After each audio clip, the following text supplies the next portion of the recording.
दादा के गर्छ हौ भात पस्छ र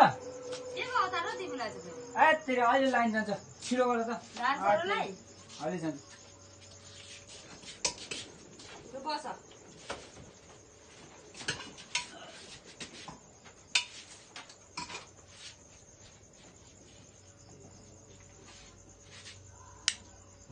ला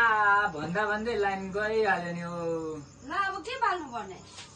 तेरिकै लाइन जान्छ भनेर मैले अघि क्यान्डल किनेर ल्याएको छु खै लाइटर ल्याउ ल्याउ अब बाल त क्यान्डल यहाँ छ ल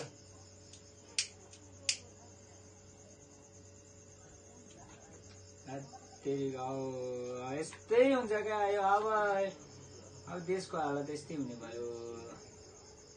अब जागिरी सागिरी छोडिन्छ होला हो किन छोड्नु पर्यो तेरिका अब के भन्ने जागिरले पुग्दैन जस्तो छ अब क्यान्डलको यो सोलर इन्भर्टरको फ्याक्ट्री व्यापार गर्नु सकिँदैन होला अब क्यान्डलको फ्याक्ट्री खोलेर क्यान्डलको मजाले बेच्नु पर्ला हो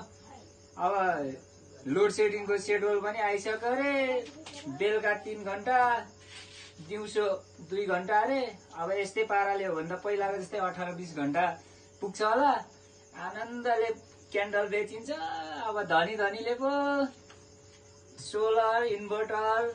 लगाउँछ त हामी गरिब चाहिँ